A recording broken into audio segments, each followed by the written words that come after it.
우리 다 함께 사도신경으로 우리의 신앙을 고백하도록 하겠습니다.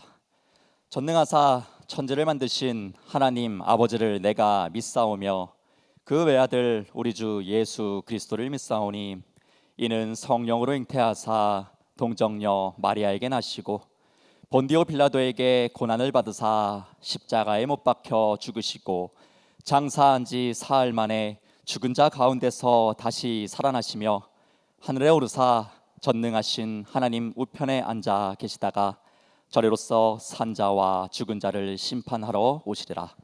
성령을 믿사오며 거룩한 공예와 성도가 서로 교통하는 것과 죄를 사하여 주시는 것과 몸이 다시 사는 것과 영원히 사는 것을 믿사옵나이다. 아멘. 모두 자리에 앉아주시기 바랍니다. 목사님께서 교회 소식 전해주시겠습니다. 할렐루야. 네, 한 번 더 합시다. 할렐루야. 네, 반갑습니다. 교회 소식을 전하겠습니다. 중부교회 처음 오신 분들을 주의 이름으로 환영합니다. 등록을 원하시는 분은 우리 안내위원에게 잘 말씀하셔서 등록하시고 그렇게 믿음 생활하시면 좋겠습니다. 7월 주제는 다음 세대를 위하는 달 이렇게 정하고 왔습니다. 오늘 벌써 마지막 날이 됐는데요. 다음 세대를 기억하고 돌보고 기도하며 섬기는 기회가 되시면 좋겠습니다. 함께 예배하시는 앞뒤 좌우 계신 분들과 인사할까요? 돌봅시다. 인사할까요? 네, 돌봅시다. 네, 돌봅시다. 네, 돌봅시다. 네, 고맙습니다. 예배 준비, 주변을 잘 정리해 주시고 핸드폰은 진동 모드로 무음으로 여러분 잘 만져주셔서 벨이 울리지 않게 여러분 해주시면 좋겠습니다. 모든 예배 기도회에 적극적인 참여를 바랍니다. 열심히 참여하시고 예배를 잘 드리시길 바랍니다.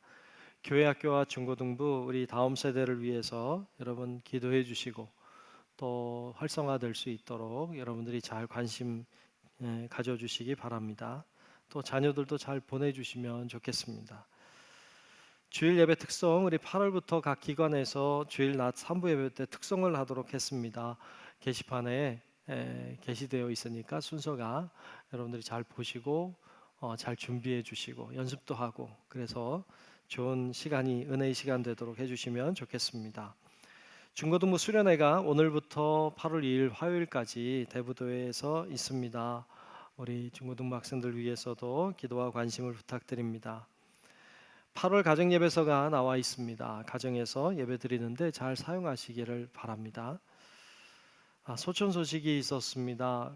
고 차영수 선교사님 탄자니아에서 사역을 오랫동안 잘 해오셨는데 하나님의 부름 받으셨다는 소식을 지난 주일날 24일날 들었습니다.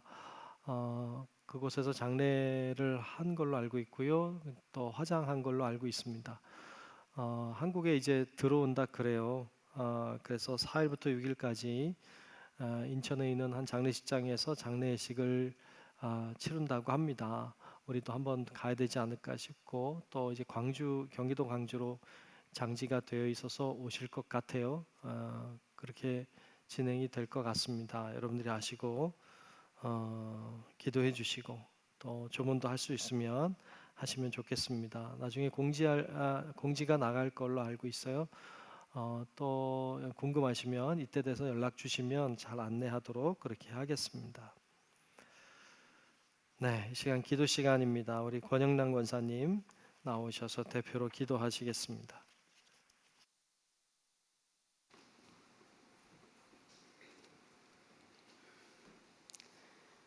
할렐루야. 고맙고 감사하신 우리들의 아버지 하나님, 은혜와 사랑을 진심으로 감사합니다.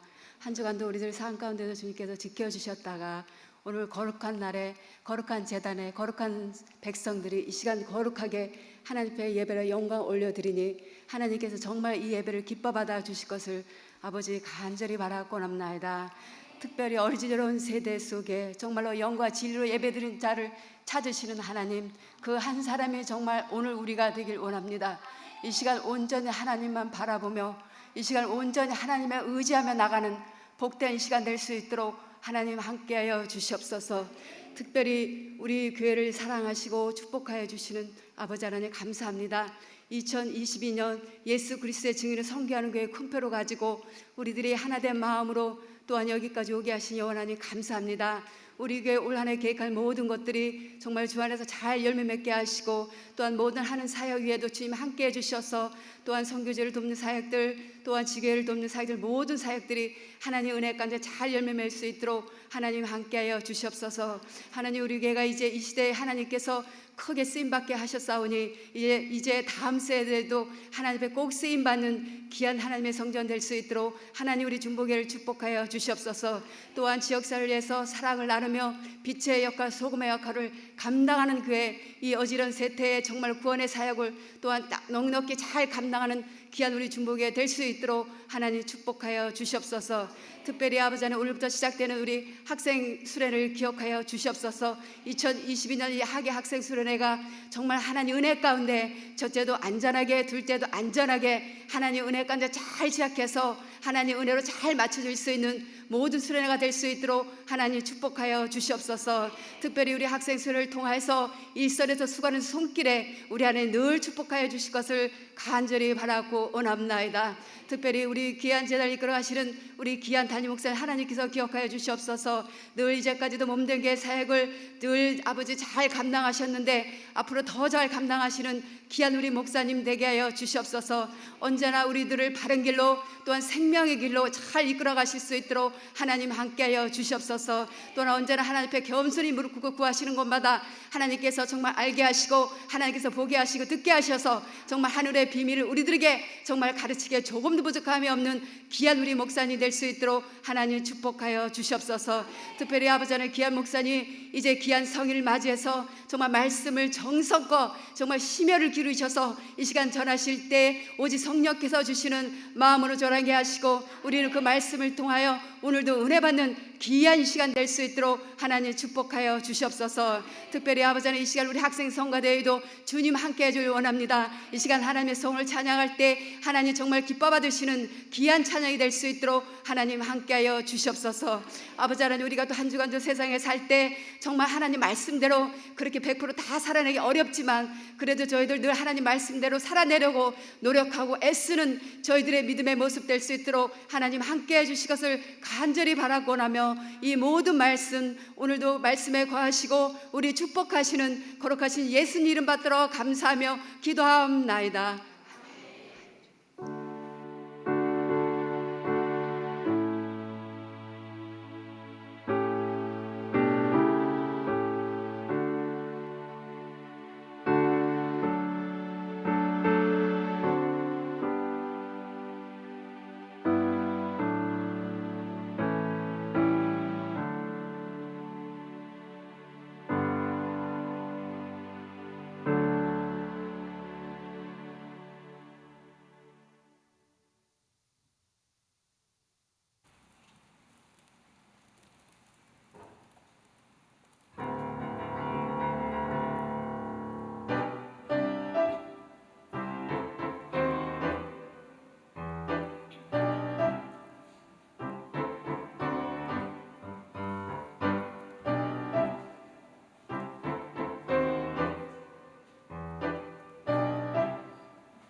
맞습니다. 멋있네요. 잘하네요. 자, 오늘 주시는 말씀을 보겠습니다. 오늘 말씀은 마태복음 16장 13절부터 16절까지 보겠습니다.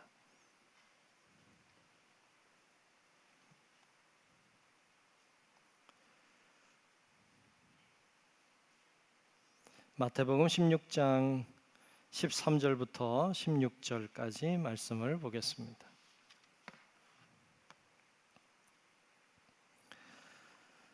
네, 다 찾으신 줄로 알고 마태복음 16장 13절부터 16절까지 말씀 제가 말씀 봉독하겠습니다. 예수께서 빌립보 가이사랴 지방에 이르러 제자들에게 물어 이르시되 사람들이 인자를 누구라 하느냐 이르되 더러는 세례 요한 더러는 엘리야 어떤 이는 예레미야나 선지자 중에 하나라 하나이다. 이르시되 너희는 나를 누구라 하느냐 시몬 베드로가 대답하여 이르되 주는 그리스도시요 살아계신 하나님의 아들이시니이다. 아멘. 예, 오늘도 주님의 은혜가 우리 모두와 함께 하시기를 축복합니다. 아멘. 믿는다는 것이란 주제로 말씀을 나누고 있습니다. 오늘 두 번째 시간으로 신앙 고백에 대한 말씀을 같이 나누려고 합니다. 예수님을 믿는다는 것이 무엇일까? 저도 말씀을 준비하고 있지만 계속 질문을 하게 됩니다. 예수를 믿는다는 것은 무엇일까? 신앙 고백과 관련해서 생각해 보면 바른 신앙의 고백을 하는 것, 그리고 바른 신앙의 고백을 했으면 그 고백대로 사는 것, 그게 믿음으로 산다는 것 아닐까라는 마음을 가지게 됩니다. 그러면 신앙 고백을, 바른 신앙 고백을 하고 그 고백을 가지고 살아내는 것인데, 그렇다면 바른 신앙을 고백한다는 것이 얼마나 중요한가? 바르지 않은 신앙을 가진다면 얼마나 우리는 잘못되는가라는 생각을 또한 가지게 됩니다. 그래서 바른 신앙을 고백할 수 있다는 것, 이게 얼마나 중요한지를 발견하게 돼요. 조선 후기에 연안 박지원은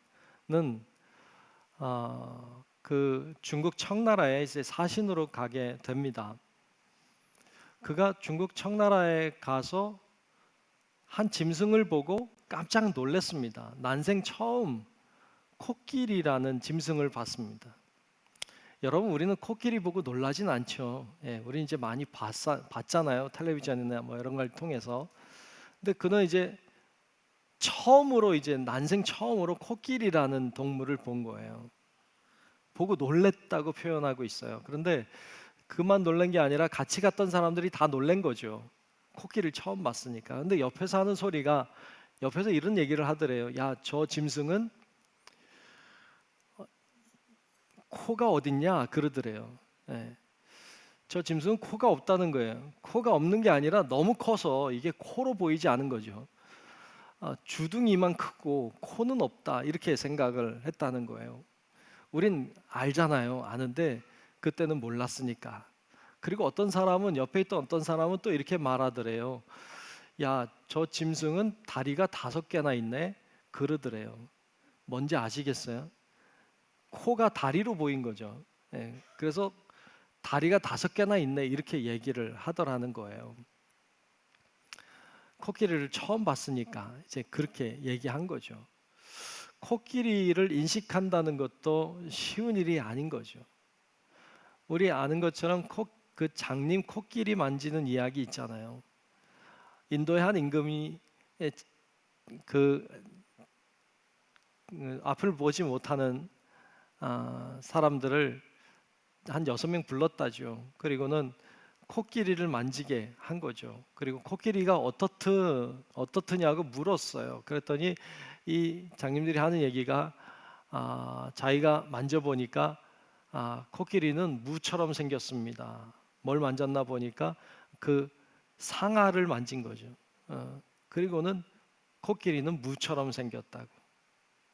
어떤 사람은 내가 만져보니까 코끼리는 이 키와 같더라. 이렇게 그 쌀 그 고르는 키와 같더라. 그래요. 뭘 만졌나 보니까 코끼리 귀를 만진 거죠. 어떤 장님은 이야기하기를 코끼리를 만져보니까 절구같이 생겼다. 그래요. 뭘 만졌나 보니까 다리통을 만지고는 절구처럼 생겼다. 어떤 사람은 굵은 밧줄처럼 생겼다. 뭘 만졌나 보니까 꼬리를 만지고는 그렇게 말하는 거죠. 다 다르게 말을 해요. 코끼리 하나를 이해하는 것도 쉽지 않더라 말이죠.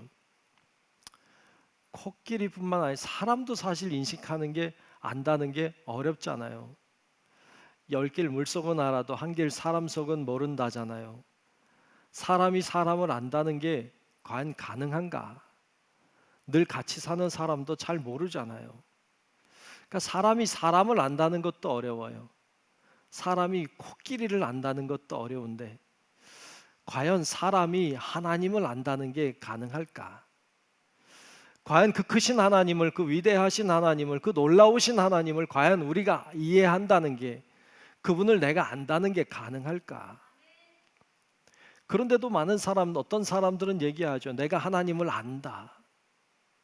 내가 하나님을 다 안다는 것처럼, 마치 자기가 다 아는 것처럼 말하는 사람들이 있죠.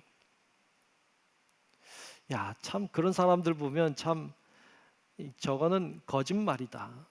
저건 사기를 치는 거다. 이런 생각을 가지게 되죠. 왜? 어떻게 하나님을 다 알겠어요? 이 세상에 누가 과연 하나님을 다 안다고 말할 수 있겠어요?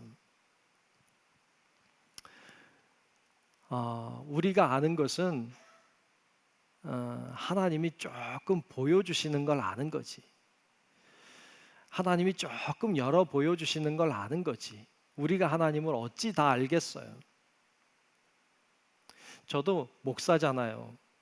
제가 목회를 하고 있어요. 저는 모태신앙이에요. 어렸을 때부터 성경 이야기를 듣고 컸어요.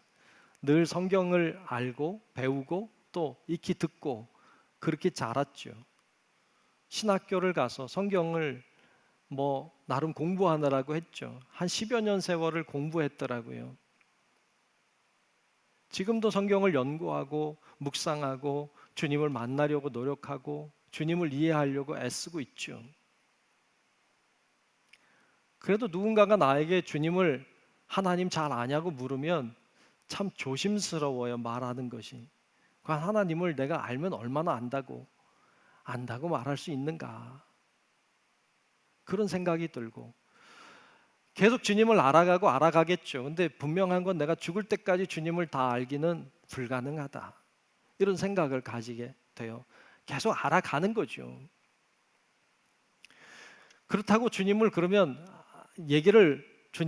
주님에 대해서 전혀 말할 수 없느냐? 아니, 그렇진 않아요. 주님에 대해서 말할 수 있어요. 얼마큼 말할 수 있느냐? 주님이 보여주신 것만큼. 주님이 보여주신 것만큼 그것도 다 알 수 없어요. 주님이 보여주신 것을 뭐라고 말하느냐? 계시라고 해요. 주님이 어떻게 자신을 보여주셨어요? 어떻게 계시하셨어요? 성경을 통해 계시하셨어요. 그래서 우리는 성경 안에서 주님을 알 수 있어요. 주님은 자신을 다 보여주시진 않았지만 구원을 위해서 필요한 만큼 충분히 보여주셨어요. 그래서 우리는 우리의 구원을 위해서 보여주신 만큼 아는 거예요. 그 안에서 주님에 대해 얘기하는 것뿐이죠. 그러면 우리가 주님을 얼마나 알고 계세요? 여러분들은 주님을 그 안에서, 주님이 보여주신 것 안에서 주님을 얼마나 알고 있고 어떻게 고백하고 계세요? 여러분들에게 있어서 주님은 어떤 분이세요? 여러분들은 뭐라고 고백하고 계십니까? 이게 중요해지는 거죠. 오늘 본문 말씀은 예수님이 질문을 하시고 그리고 베드로가 잘 대답하는 모습을 우리들에게 보여주고 있습니다. 자, 오늘 본문에 보면 16절에 베드로가 자신이 믿고 있는 주님에 대하여 이렇게 고백하고 있어요. 16절을 보겠습니다. 시몬 베드로가 대답하여 이르되 주는 그리스도시요 살아계신 하나님의 아들이시니이다. 아멘. 이 대답은 굉장히 중요한 대답이에요. 신앙의 어떤 신앙 고백의 표준 같은 고백이죠. 그래서 어떤 분에게 예수님 누구시라고 생각해요? 그러면 이거 따라하죠. 주는 그리스도시요 살아계신 하나님의 아들이십니다. 따라하긴 하는데 이게 진짜 무슨 말일까요? 아마 초대교회 때도 이렇게 고백했을 거예요. 이 고백의 핵심은 이거죠. 예수님이 어떤 분이세요? 예수님이 그리스도세요. 어떤 그리스도신데요? 살아계신 하나님의 아들이신 거예요. 이렇게 고백한 거죠. 이게 핵심이에요. 예수님이 누구세요? 그리스도세요. 어떤 그리스도신데요? 살아계신 하나님의 아들이신 거예요. 이게 신앙 고백의 베드로의 신앙 고백의 핵심이에요. 자, 그러면 우리가 첫 번째로 생각할 것은 그러면 그리스도란 무엇인가 하는 거예요. 자, 그리스도란 무엇일까요? 그리스도라고 하는 말은 히브리어인 메시아를 헬라어로 번역한 말이에요. 그러니까 원래는 메시아가 맞아요. 그러니까 예수 메시아 이렇게 불러도 되죠. 메시아라는 말인데 그 말을 헬라어로 번역하니까 그리스도가 된 거예요. 자, 구약 성경에서는 메시아가 온다. 메시아가 온다. 계속해서 말씀하셨어요. 다시 얘기하면 그리스도가 오신다. 그리스도가 오신다. 계속해서 구약에서 이야기했어요. 그리고 사람들은 메시아가 오기를 기다렸어요. 그런데 그렇게 기다리고 기다리던 구약에서 예언했던 메시아 그리스도가 바로 예수다 라고 우리는 믿는 거예요. 유대인들은 아직도 메시아를 기다리고 있어요. 오신다고 했으니까 오실 거라고 아직도 기다리고 있어요. 그런데 우린 더 이상 기다리지 않아요. 우리는 이미 그분이 오셨다. 예수님이 바로 그리스도다. 그렇게 기다리고 사모했던 그 메시아가 바로 예수님이라고 우리는 고백하는 줄로 믿습니다. 아멘. 그래서 우리는 예수님을 가리킬 때 예수 그리스도라고 말해요. 여러분, 예수 그리스도라고 하는 말은 예수 그리스도가 이름이 아니고 예수가 이름이고 그리스도는 예수가 바로 메시아 그리스도라고 하는 신앙의 고백인 거예요. 우리가 예수 그리스도라고 말하는 건 예수님이 그리스도라고 하는 고백을 하고 있는 것이죠. 자, 그러면 그리스도라고 하는 말의 뜻, 의미가 무엇일까요? 그리스도라고 하는 말의 뜻은 메시아라고 하는 말과 같은 말로 기름 부음을 받았다라는 뜻입니다. 기름 부음을 받았다는 뜻이에요. 구약 시대에 기름을 붓는 사람은 크게 세 종류의 사람이 있었어요. 왕에게 기름을 부어요. 왕으로 세울 때. 그리고 제사장을 세울 때 기름을 부어요. 그리고 선지자를 세울 때 기름을 붓습니다. 그러니까 메시아 그리스도라고 하는 말은 이런 존재라고 하는 걸 표현하는 말이에요. 기름 부음을 받은 자라는 뜻입니다. 자, 그래서 우리가 예수 그리스도, 예수를 그리스도라고 고백한다는 말은 예수를 그런 분으로 고백한다는 말과 같아요.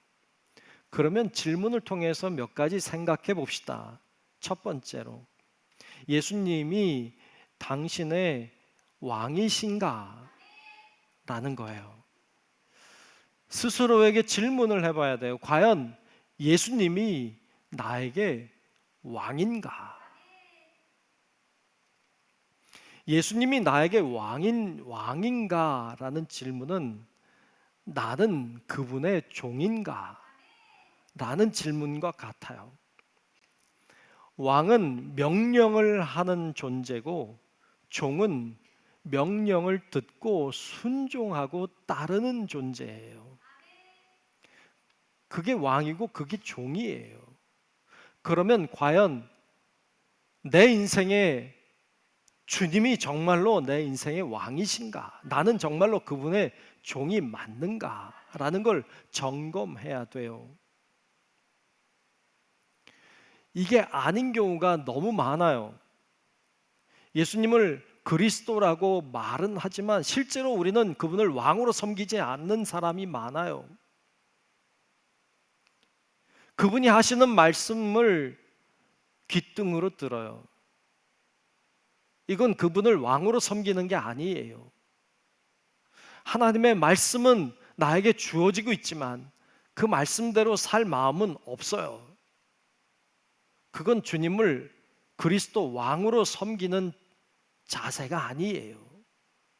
그건 하나님을 믿는다는 게 아닌 거예요. 말씀에 보면 다윗은 이렇게 고백해요.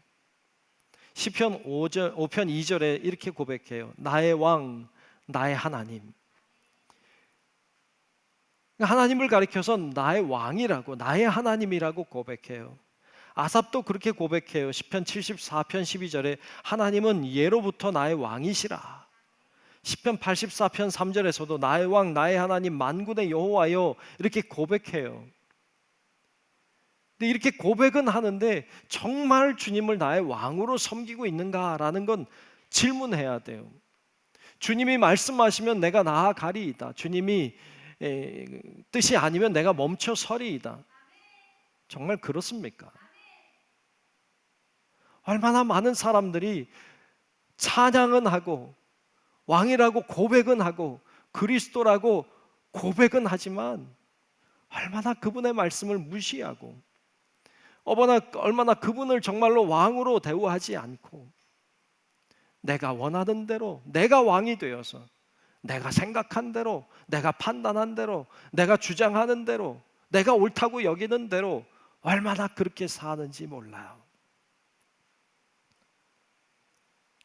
내가 왕이 되어 사는 것 그거 하나님 믿는 거 아닙니다.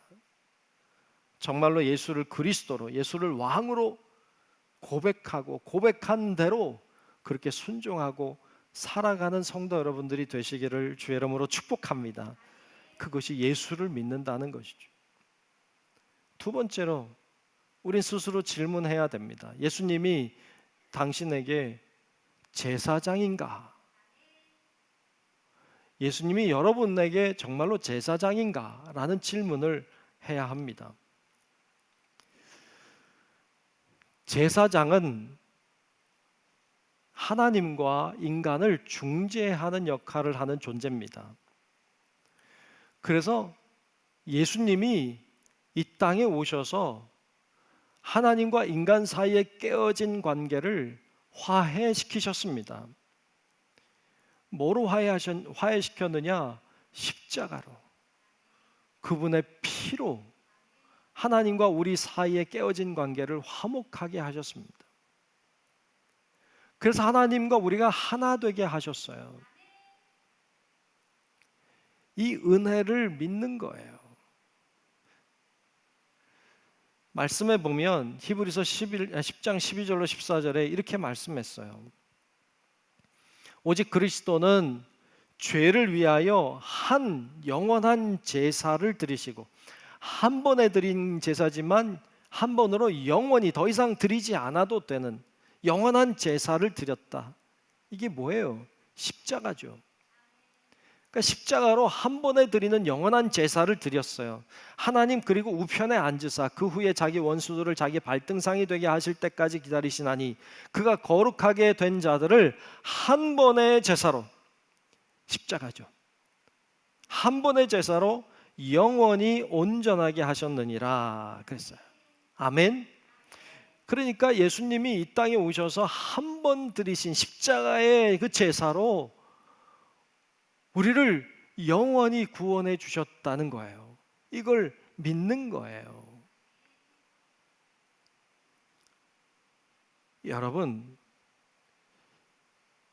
이 사실이 믿어지는 은혜가 있기를 축복합니다. 주님께서 이 땅에 오셔서 나와 하나님의 화해를 위하여 하나 되게 하기 위하여 그분이 친히 제사장이 되어 주셨다. 더 나아가 친히 제물이 되어 주셨다. 이것에 대한 감사가, 이것에 대한 감격이 여러분 안에 멈추지 않고 일어날 수 있기를 축복합니다. 혹시 여러분 안에 이 감사가 사라지지 않았습니까? 혹시 여러분 안에 이 감격이 사라지지는 않았습니까? 정말 주님이 나를 위해서 죽으셨다고 하는, 정말 한 번에 드려진 영원한 제사를 드려주셨다고 하는 이것에 대한 감사와 감격이 사라졌다면 우리는 정말 주님을 믿는 것인가? 내가 주님을 정말로 믿고 있는 것인가? 여기에 질문이 돼야 됩니다. 정말로 주님을 믿는다고 하는 것은 이 감사와 감격이 내 안에 있다는 말입니다. 여러분 심령 가운데 이 감사와 감격이 충만하시기를 주의 이름으로 축복합니다. 세 번째로 질문하는 것은 예수님이 여러분 당신의 선지자인가? 라는 질문을 해야 합니다. 정말로 주님이 나에게 선지자이신가? 선지자라는 말은 하나님이 주시는 말씀을 받아서 그 말씀을 전하는 자입니다. 하나님이 주시는 말씀을 전하는 선지자로 주님이 오셨는데 그분의 말씀이 정말로 그분의 말씀으로 들려지는가? 라는 거예요. 하나님의 말씀이 하나님의 말씀으로 들려지는 은혜가 여러분 가운데 있기를 축복합니다. 오늘도 하나님의 말씀이 저를 통해 증거되고 있습니다. 이 말씀이 목사가 하는 이야기로 들리지 않고 하나님의 말씀으로 들려지기를 축복합니다. 그럴 때 그것이 믿는다는 것이에요. 예수님이 하나님의 말씀을 가지고 와서 증거하셨습니다. 하나님의 말씀을 전하셨는데 너무너무도 안타까운 것은 예수님이 전하는 하나님의 말씀이 하나님의 말씀으로 다 들려진 게 아닙니다. 너무 속상하고 안타까운 건 하나님을 잘 믿는다는 제사장들이, 하나님을 잘 알고 섬긴다는 서기관들, 바리새인들, 사두개인들, 이런 종교인들이 하나님의 말씀을 선포하는 예수의 말씀이 하나님의 말씀으로 들리지 않았습니다. 하나님을 잘 믿는다는 모양이 중요하지 않습니다. 그 말씀이 진짜 하나님의 말씀으로 나에게 들려져야 한다는 거예요. 근데 예수님의 말씀이 하나님의 말씀으로 들리지 않습니다. 그러니까 예수를 죽입니다. 오히려 가난한 사람들, 사회적으로 소외된 사람들, 사람들의 따돌림 당하는 그 사람들, 병든 이들, 고통 속에 있는 이들, 그들이 주님의 말씀이 하나님의 말씀으로 들려졌습니다. 누가 믿음 생활하는, 누가 믿는 자입니까? 믿는다고 모양을 갖추고 있는 자가 아니라 주님의 말씀이 정말로 하나님의 말씀으로 들려진 사람들이 믿는다는 것이죠. 그 사람들이 정말로 믿음 생활을 한 것이죠. 주님의 말씀이 하나님의 말씀으로 들리는 건 은혜입니다. 여러분 가운데 하나님의 말씀으로 들려지는 은혜가 있기를 주의 이름으로 축복합니다. 들려질 때, 그게 하나님의 말씀으로 들려질 때 우리는 믿음 생활을 할 수 있게 되는 겁니다. 여기서 한 가지 더 봐야 될 것이 있습니다. 한 가지 더 질문은 이런 질문이에요. 예수님이 당신의 구원자인가? 라는 질문입니다. 예수님이 여러분들에게 진짜 구원자입니까?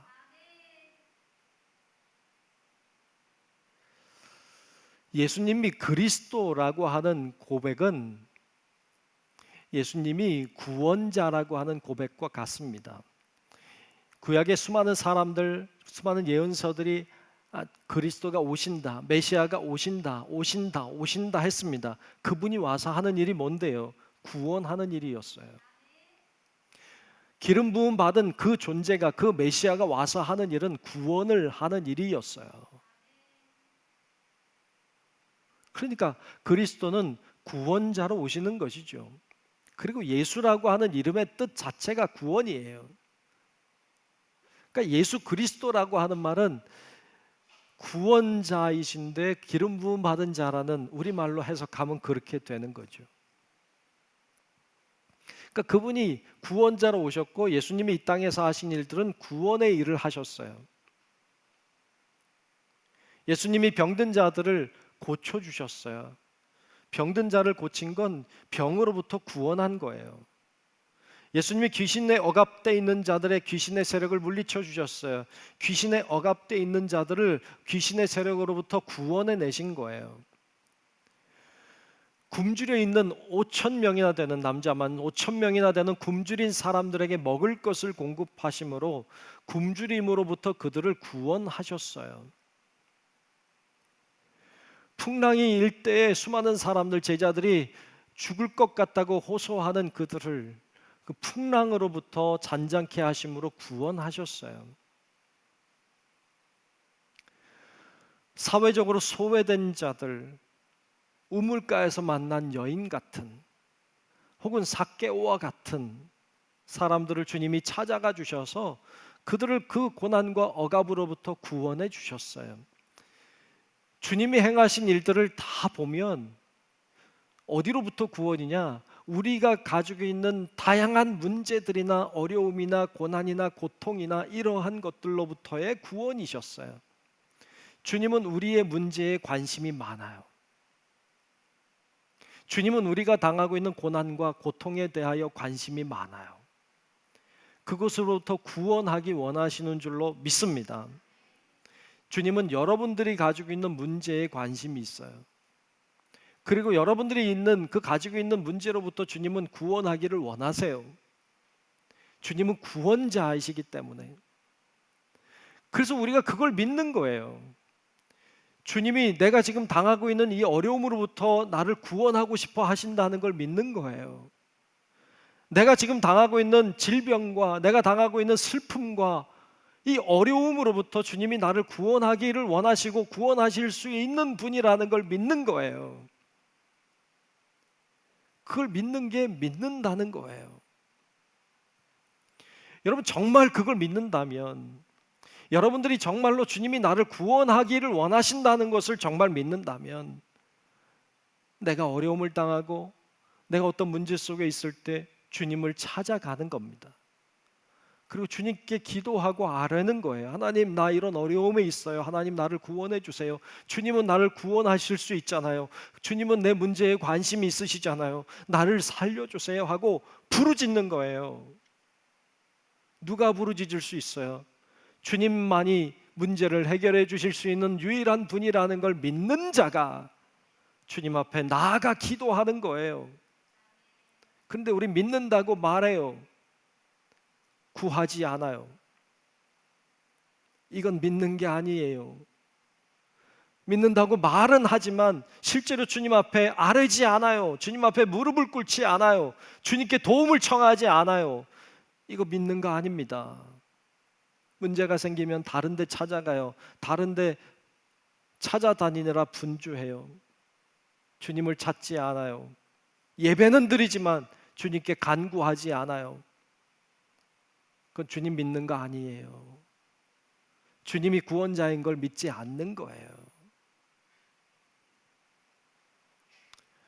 여러분 진짜 주님을 믿는 자들이 되시기를 축복합니다. 주님만이 나의 구원자이심을 믿는 거예요. 주님은 다양한 우리의 문제뿐만 아니라 우리의 근원적인 문제, 죄의 문제, 우리의 죽음의 문제로부터 우리를 구원하는 자인 것도 믿는 거예요.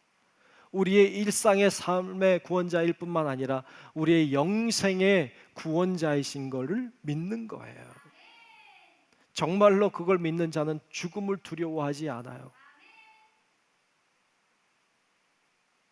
이게 믿는다는 거예요.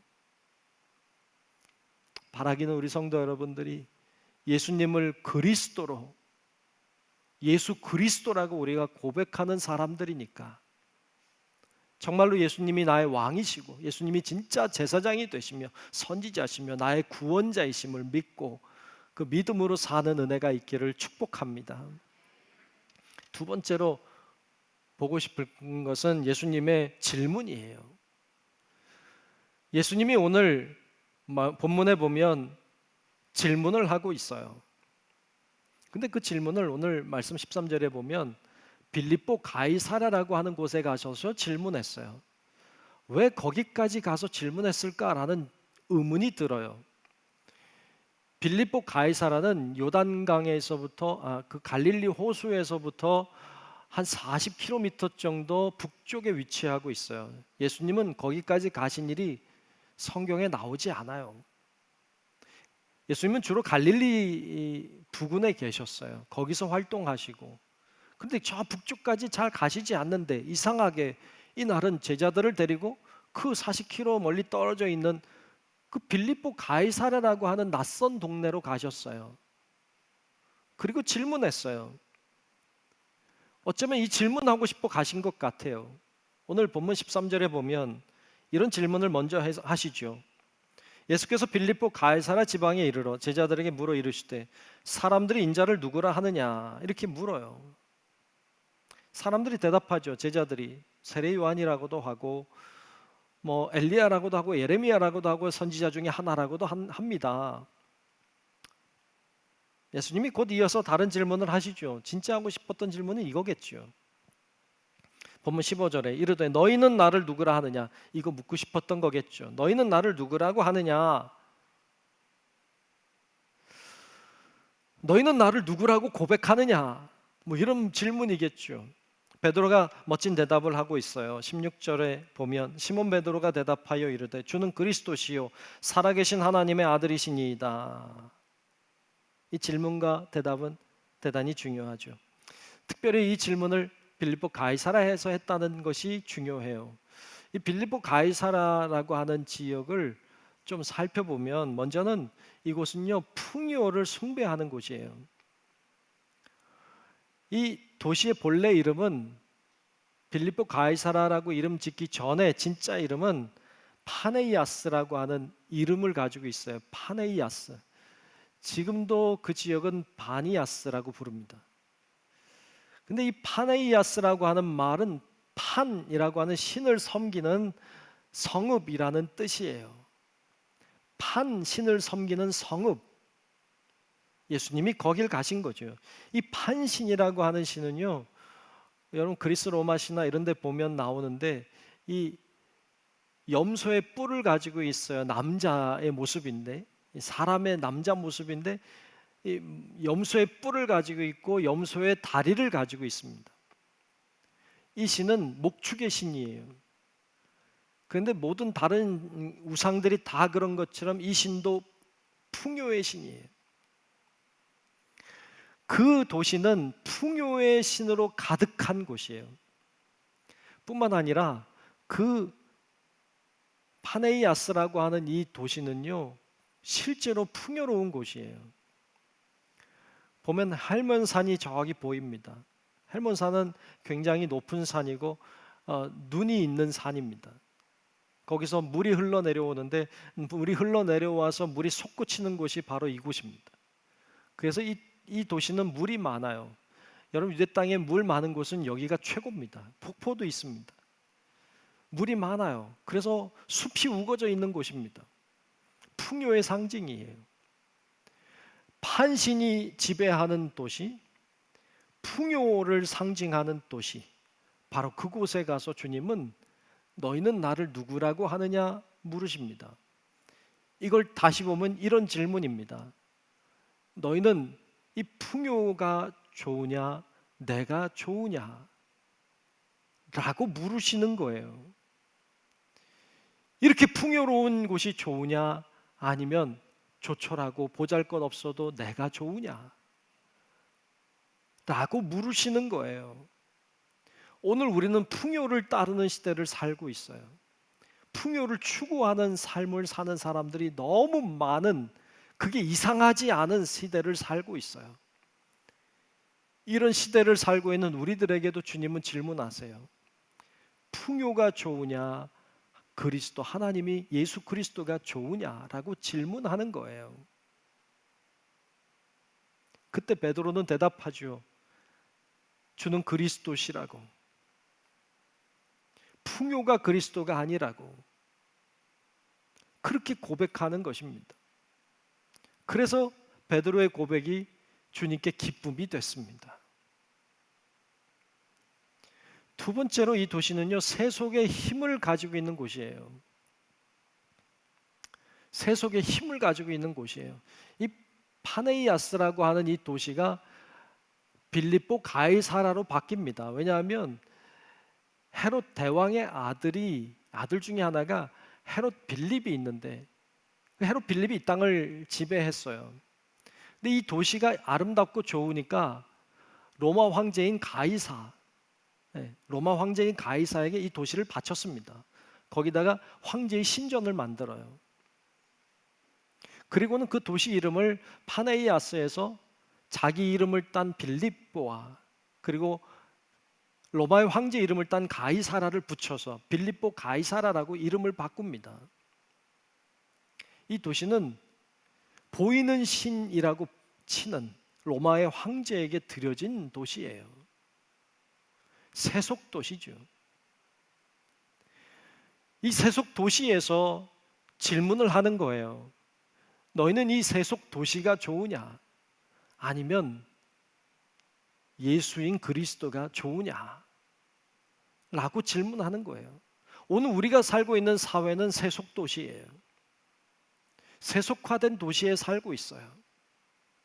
우리 세속화된 사람들을 만나고 거기에 묻혀서 살아요. 우리 세속 도시에 묻혀 살기 때문에 우리가 사는 게 악한 줄 모르고 살아요. 세속된 도시에 살고 있는 것, 그런 문화에 살고 있는 것 자체를 몰라요. 그래서 죄를 져도 죄인 줄 몰라요. 다 그렇게 사니까. 그런데 주님은 그런 우리에게도 질문하는 거예요.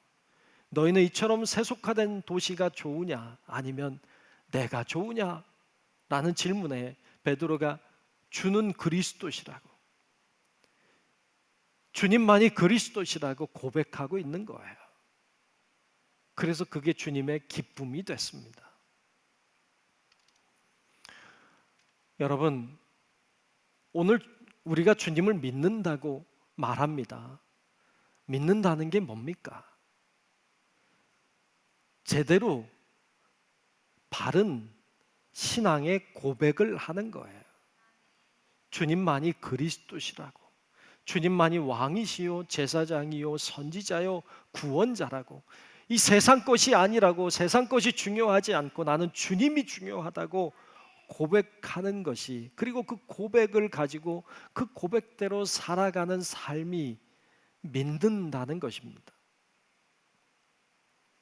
여러분들이 그냥 믿는다는 모양만 가지고 있는 자가 아니라 진짜 믿음을 가지고 진짜 믿는 자답게 삶을 살아내는 우리 모든 성도 여러분들이 되시기를 주님의 이름으로 축원합니다. 기도하겠습니다. 하나님, 고맙습니다. 오늘 저희가 믿는다는 것, 신앙 고백에 대해서 말씀을 나눴습니다. 정말로 우리가 주님을 믿는다고 말은 하는데 정말 믿고 있는 것인지 우리 자신을 잘 점검하게 하시고, 주님을 정말로 내가 믿는다고 고백할 뿐 아니라 그 고백된 삶을 살아내는 저희들 되게 도우사, 이 세상에 살지만 주님의 것으로 살아갈 수 있도록 하나님 저희들을 믿음의 길로 인도하여 주시옵소서. 예수님 이름으로 간절히 기도하옵나이다. 아멘. 네, 헌금 시간입니다. 오늘 헌금송으로 하늘소리 중창단에서 특별 영상 찬송을 준비하셨습니다. 영상 보시면서 찬양하시면서 감사의 물 올려드리도록 하겠습니다.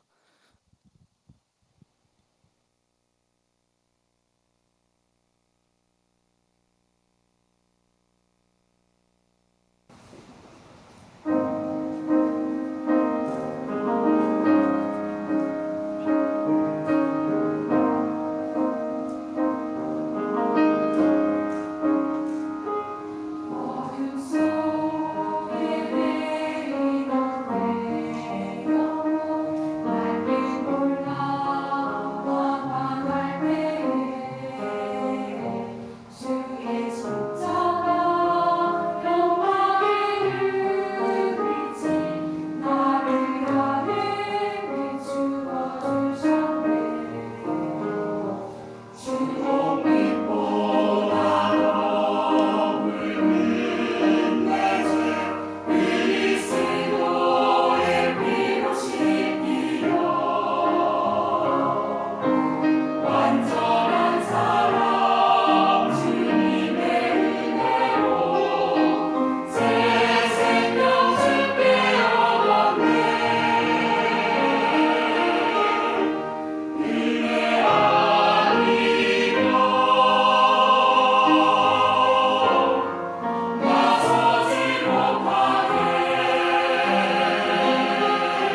네, 우리 다 함께 자리에서 일어나셔서 감사하라 찬송하시며 드리신 예물 봉헌하겠습니다.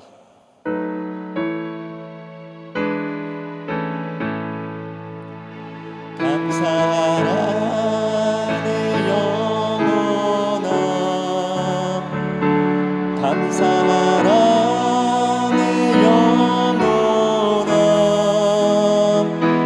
내 속에 있는 것들아 다 감사하라.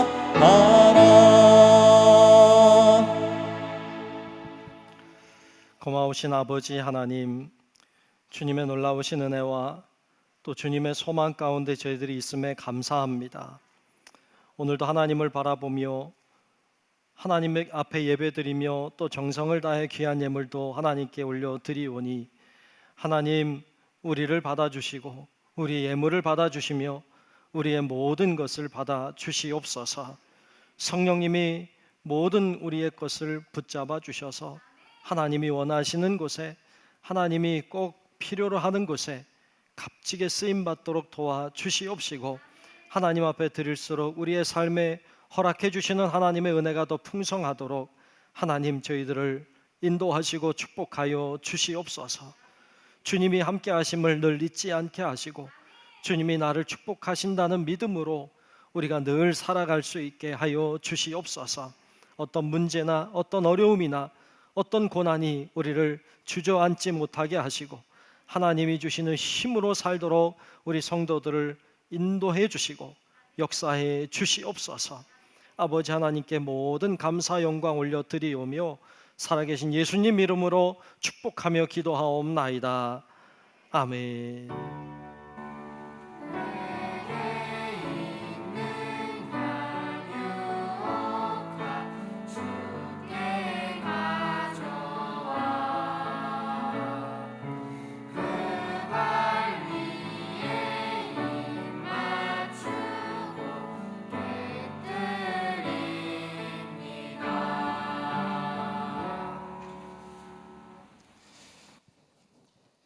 네, 우리 잠시만 자리에 앉아주시기 바랍니다. 우리 새로 오신 우리 조규양 성도님, 집사님 함께 소개하고 축복하는 귀한 시간을 가지려고 합니다. 조규양 집사님 잠시 자리에서 일어나 주시겠습니까? 네, 감사합니다. 우리 함께 주의 사랑으로 사랑합니다. 함께 축복해 드리도록 하겠습니다.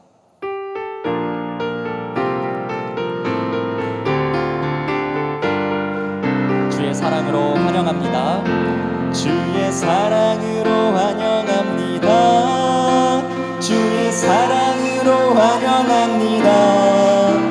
형제 안에서 주의 영광을 보내 주의 사랑으로 환영합니다. 네, 주 안에서 사랑하고 축복합니다. 네, 우리 다시 한번 자리에서 일어나셔서 우리가 교회입니다. 결단 찬송 고백하시고 담임 목사님의 축도로 예배를 마치도록 하겠습니다.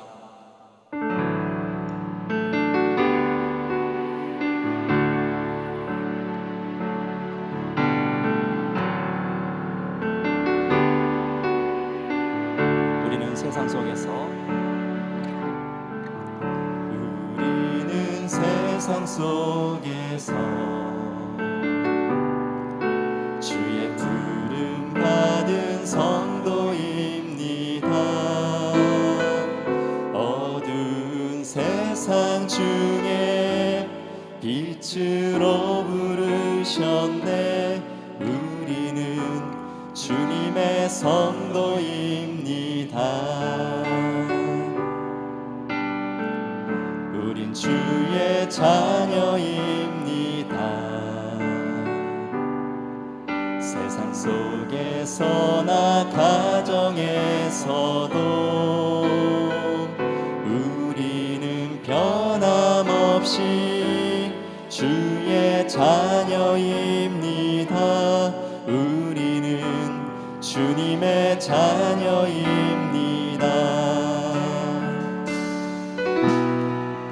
우리는 예배합니다. 어떤 환경이나 상황 속에도 우리는 변함없이 주를 예배합니다.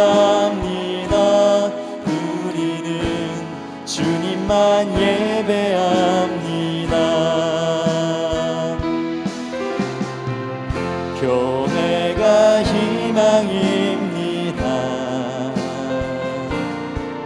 어두운 세상 속의 희망입니다. 십자가 복음만이 세상을 살립니다. 교회가 이 땅의 희망입니다.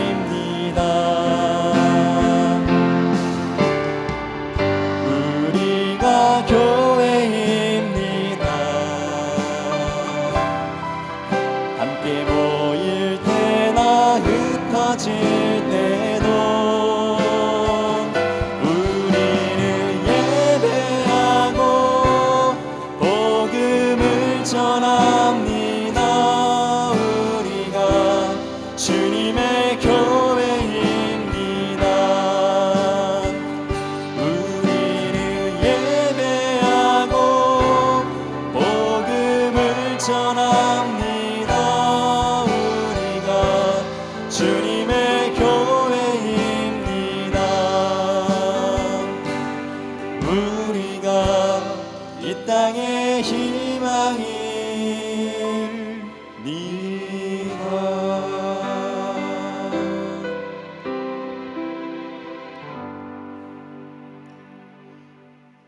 지금은 우리의 영원한 구원자 되신 예수 그리스도의 크신 은혜와 하나님 아버지의 놀라운 그 사랑하심과 성령님의 감화 감동 인도하시는 그 크신 은총이 주님을 향한 바른 고백을 가지고 그 고백대로 살기를 소망하는 우리 사랑하는 모든 성도들 머리 위에, 우리의 가정과 직장과 사업체와 우리 교회와 이 나라 민족과 온 인류 위에 이제로부터 영원토록 함께 하시기를 간절히 축원하옵나이다.